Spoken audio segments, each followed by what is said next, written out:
And you said he doesn't watch the news really, so it's, Well, you check with him to see if he knows what's going on, and two, if it's true. well, I think he is monitoring it kind of, but I don't think he is the purveyor of the news that he once was at the moment.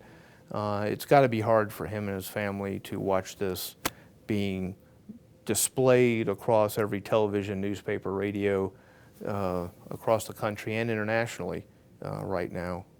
And it's just peeling back their entire life right now. Has he had contact with Broadwell?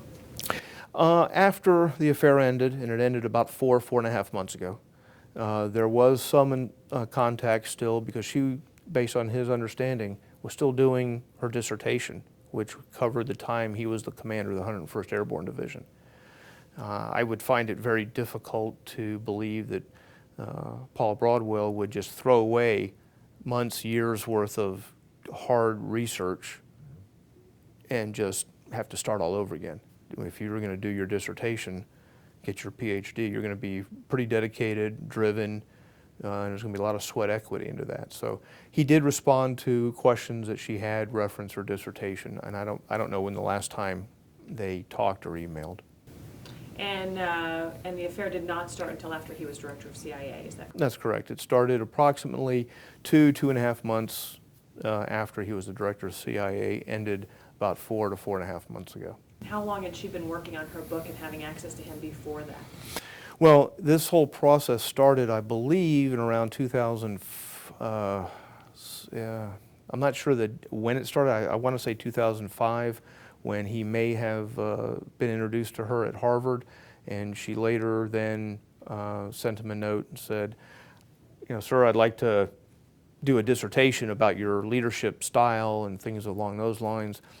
He is a huge proponent of education. He has a PhD himself from Princeton, and he helps those that are trying to seek higher education.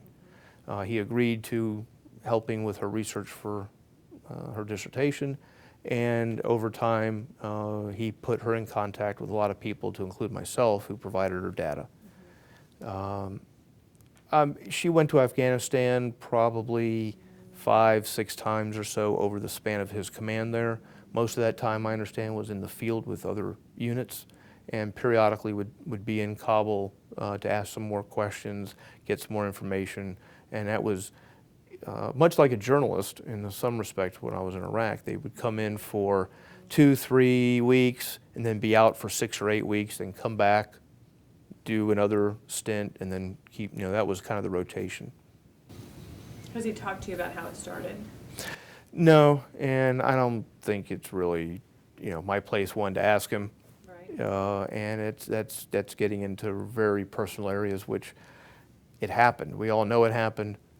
How it happened or why it happened, I'm not sure is really in the public interest, or should the public really... The when, I know, is being discussed a lot because of some ramifications if it would have started earlier. That's correct. So I was just curious if you guys had had a conversation about that. Not specifically. I mean, he told me when it started, and I think there needs to be a clear distinction for the public and for a lot of the military that are, I think a lot of the military folks are deeply hurt by this. They maybe feel let down, that it did start after he had retired, after he was in the CIA for 2 months or so. And even though it still hurt him, and he realizes that, he made a poor judgment. He made a very bad decision. And he's trying to do, at this point, what's right to fix it. But it's going to take time, I think, for the public to acknowledge that, and the military, and of course his family. And last question, you had made a comment earlier that you didn't feel like this was the last we'd seen of him. What do you think, if you could look into your crystal ball and predict the future, what role will we see General David Petraeus in when he finally surfaces from dealing with family and sort of going through what he has to go through now? Well, I don't know. I think the opportunities are wide open, except for maybe a medical or legal career, because he'd have to go back to school to do that, which, not beyond the realm of possibilities with him. But I would think it would come back in some kind of role in either academia, business perhaps, or back into public service if there is a spot, place, and somebody wants him to. He is a very driven individual, very smart, and so I don't think he wants to be out of,